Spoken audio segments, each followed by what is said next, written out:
Il faut savoir qu'il y a plein de process de sécurité. Calcule votre taille, donc ça met à niveau.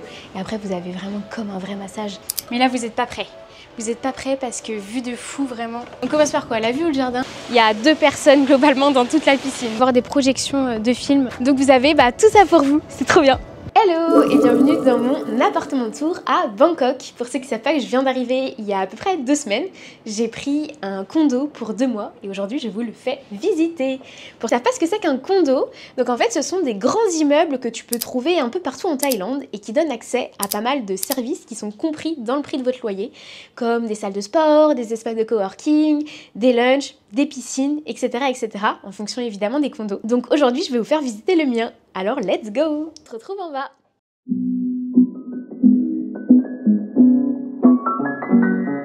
C'est tout le temps des entrées qui sont assez luxe, t'as l'impression que tu arrives dans des hôtels de fous.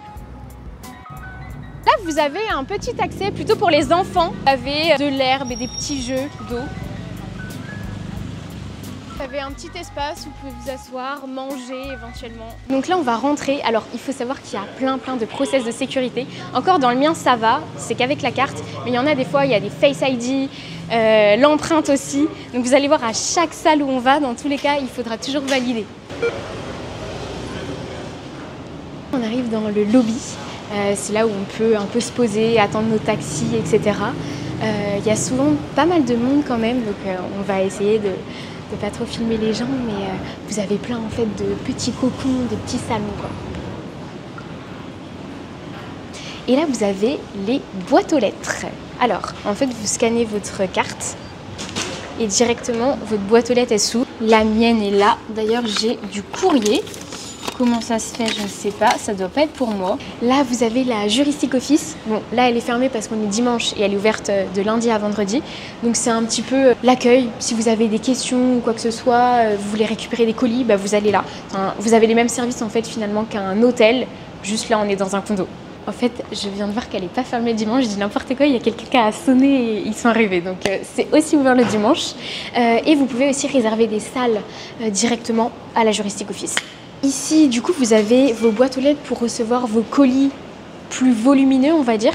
Et ensuite, vous avez un autre espace où vous pouvez recevoir vos colis frais quand vous commandez de la nourriture, etc.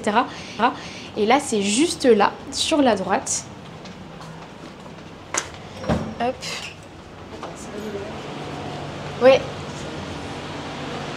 Si vous recevez vos colis par Bolt, Grab ou Line, donc ils vous les livrent directement ici. Vous avez le numéro de votre étage. Là vous avez un 7-Eleven. Donc je ne sais pas si vous connaissez le 7-Eleven, mais c'est un petit peu le carrefour de chez nous et il y a de tout. Donc si tu as une petite faim ou quoi que ce soit, tu peux commander directement.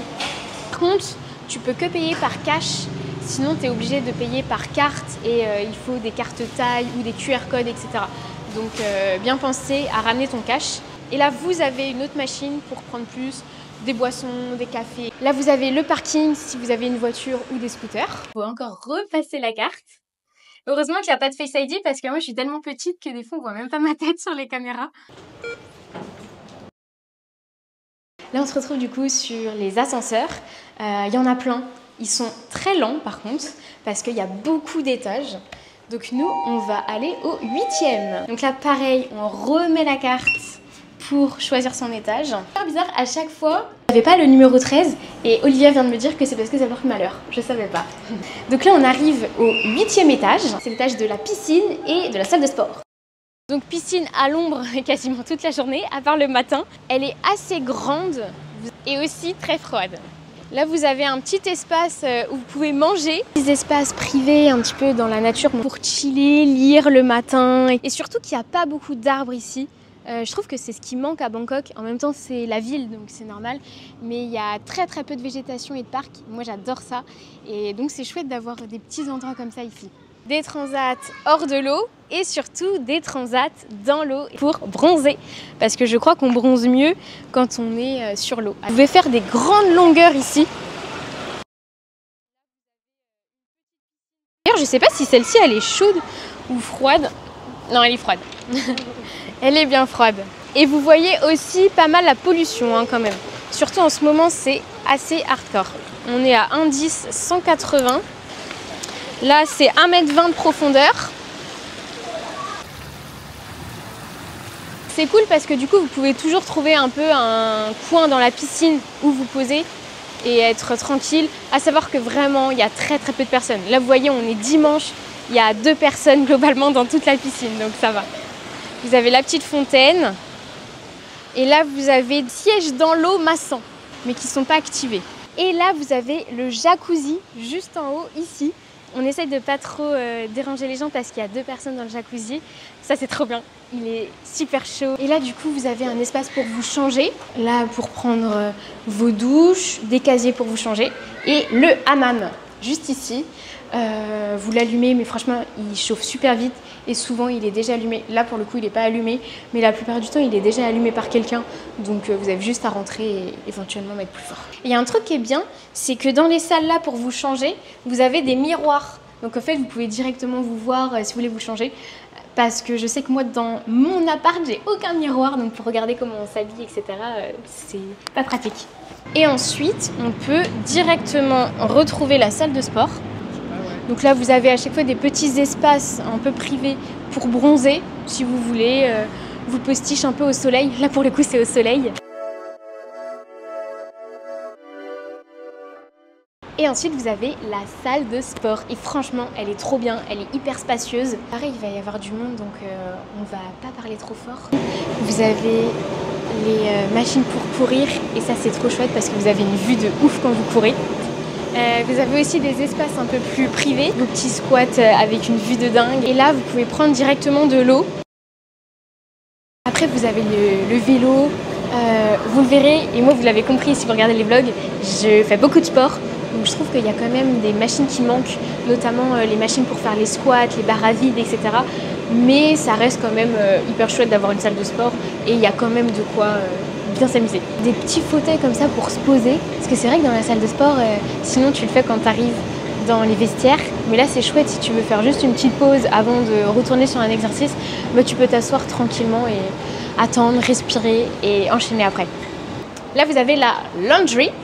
Donc en gros, si vous n'avez pas de machine à laver, vous pouvez directement laver votre linge ici.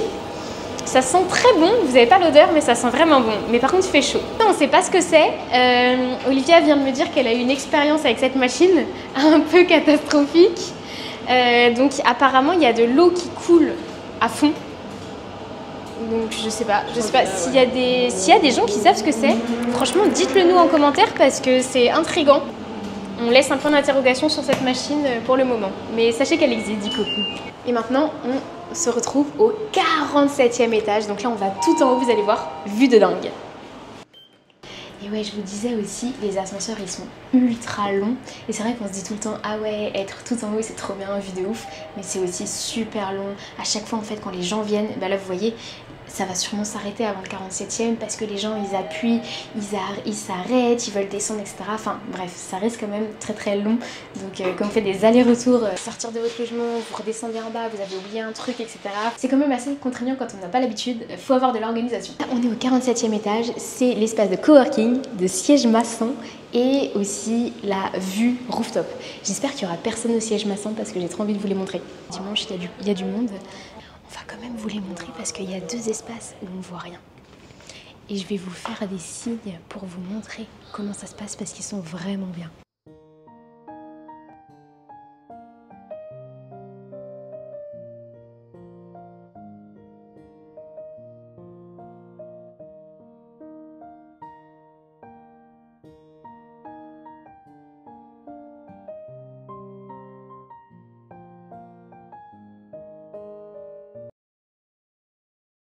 Donc pour vous expliquer, en fait, vous mettez vraiment vos bras, etc.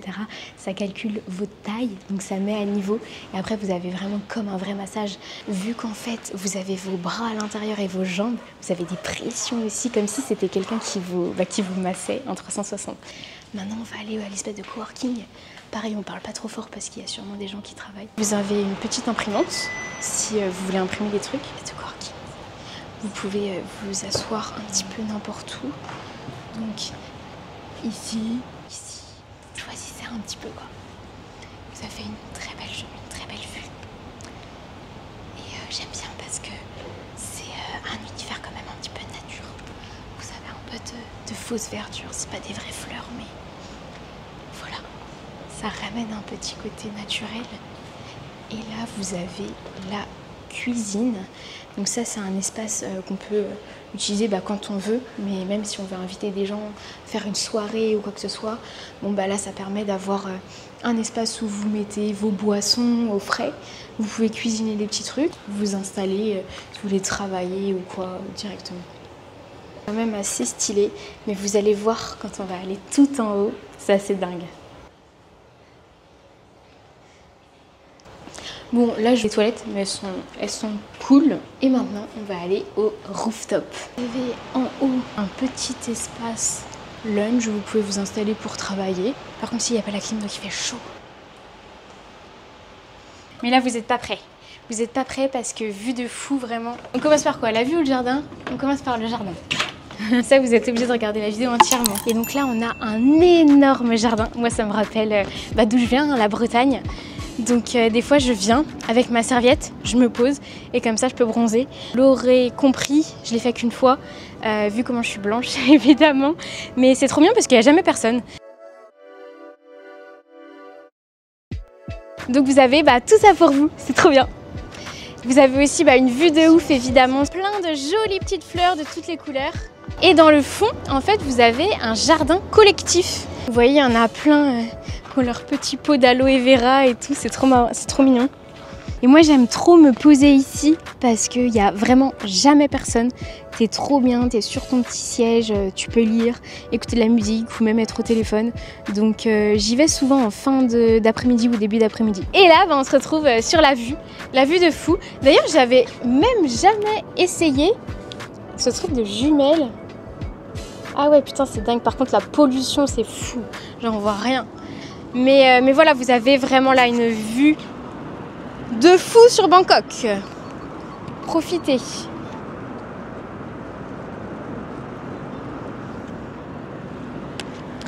Après, personnellement, moi, c'est pas les vues que je préfère, très building comme ça. Et puis pour finir, vous avez un petit home cinéma juste là-bas. C'est vraiment trop agréable d'avoir autant de verdure comme ça. Vous pouvez avoir des projections de films juste ici. Puis vous pouvez vous installer tranquillement. Donc vous l'avez vu, il y a beaucoup de services, c'est vraiment très agréable. L'idée en fait c'est de pouvoir avoir tout à disposition dans son immeuble et on peut retrouver ça vraiment partout en Thaïlande. Et maintenant je vais vous montrer mon petit logement. Bienvenue chez moi. Alors comme vous pouvez le voir, c'est très petit. Ça va aller très vite, on commence par la cuisine. Franchement c'est pas du tout des cuisines fonctionnelles, c'est des cuisines étudiantes. Moi j'adore cuisiner, donc je sais que ça pose pas de problème à la plupart des gens. Moi un petit peu quand même, il y avait vraiment rien quand je suis arrivée. Même pas d'assiette, de couverts, etc. Donc j'ai acheté vraiment le minimum. Assiette, couteau, j'ai acheté des verres aussi.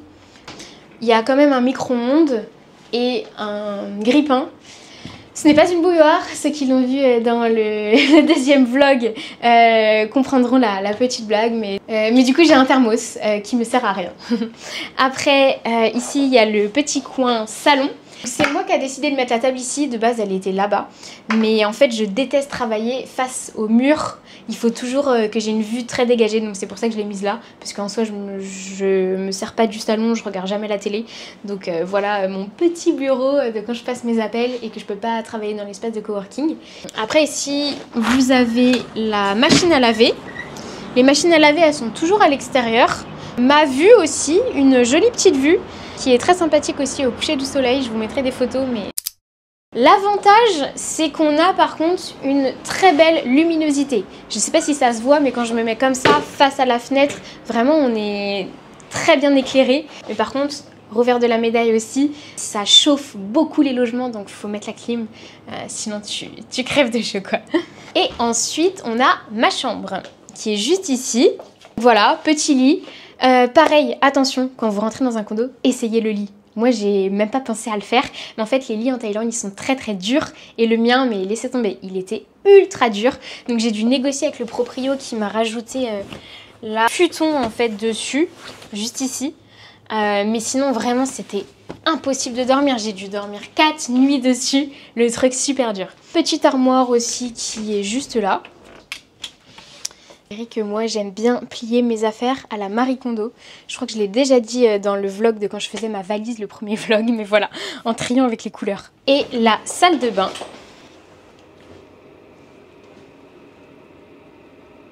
Donc elle a pas mal de rangements en bas. Et la vue de la chambre, juste là. Bon alors maintenant je me doute que vous allez vouloir savoir comment ça coûte tout ça. Évidemment, c'est normal. Alors déjà il faut savoir que moi je suis sur un contrat court terme. Vraiment très court terme. Moins de 2 mois. C'est très difficile à trouver parce que la plupart du temps on doit être au minimum sur 3 mois. Idéalement 6 ou 1 an. Et évidemment le prix est moins cher quand on prend longtemps. Donc moi aujourd'hui je suis à 730 € par mois. Sans compter électricité et gaz. À savoir que je pense que ça va être entre 30 et 50 €. En vrai, j'en sais rien du tout. On reste sur des tarifs qui sont quand même assez élevés, qui sont un peu comme à Paris. Mais par contre, comme vous l'avez vu, on a accès à beaucoup de services. On vit un peu la vie de roi. Après, personnellement, moi, je viens de la campagne en France. J'ai l'habitude d'avoir des grands espaces de vie et ça me fait vraiment bizarre de retourner dans un 30 mètres carrés. Et j'avoue que je préfère largement avoir un grand chez moi plutôt que d'avoir accès à des services. Comment moi j'ai trouvé ce logement? J'ai fait appel à un agent qui s'appelle Yann, il est français. Il a été assez réactif. Je pourrais vous donner d'ailleurs son contact si ça vous intéresse. Mais vous pouvez également directement aller sur les groupes Facebook. Il y a plein de groupes Facebook, plein d'agents qui postent directement aussi, ou des gens en direct. Globalement, dans tous les cas, on est sur ce genre de tarif quand vous voulez aller dans un condo. Surtout que là, on est sur une localisation qui est très chouette. On est en plein centre et ça, c'est quelque chose à prendre en compte aussi. Parce que vous pouvez trouver pour peut-être 100 € de moins cher excentré. Mais par contre, en fait, si vous allez vouloir aller souvent dans le centre, vous allez vite arriver à plus de 100 € de transport. Au final, après, avec les frais à côté qui font qu'on est excentré, ça revient au même en termes de dépenses mensuelles. À savoir aussi que moi, j'ai dû payer une caution de 2 mois d'avance. Donc ça, c'est pas négligeable aussi et à prendre en compte, évidemment. Et comme je vous disais aussi dans la vidéo, si vous engagez sur un condo, vérifiez bien ce que vous avez dans votre logement. La couette, les oreillers. Est-ce que vous avez aussi des produits ménagers? C'est tout con, mais aspirateur, éponge, etc. Parce que ça peut vite chiffrer si vous devez tout acheter, surtout si vous restez pas longtemps. Moi, pour vous donner une idée, en tout, j'en ai eu pour 140 € soir dès que je suis arrivée. Si vous restez sur une petite durée à Bangkok et que vous n'avez pas forcément envie d'essayer l'expérience condo, j'aurais peut-être tendance à vous dire de prendre un Airbnb, c'est moins cher, il n'y a pas de caution, plus facile. Donc voilà, je crois que c'est tout pour cette vidéo. J'espère qu'elle vous aura plu et surtout intéressé parce que je vous avoue que moi, quand je suis arrivée ici, je savais même pas que ça existait les condos. Je trouve ça quand même assez chouette, surtout de vivre l'expérience et ça reste accessible. Même si vous êtes à votre compte, que vous gagnez pas des 1000 et des cents, vous pouvez vous faire un petit kiff et vous dire allez, let's go, je pars en Thaïlande, travailler quelques mois à distance dans un petit condo parce qu'évidemment aussi ici, on rencontre des entrepreneurs. Donc voilà, bisous et on se retrouve dans la prochaine vidéo, sûrement mercredi. Bye!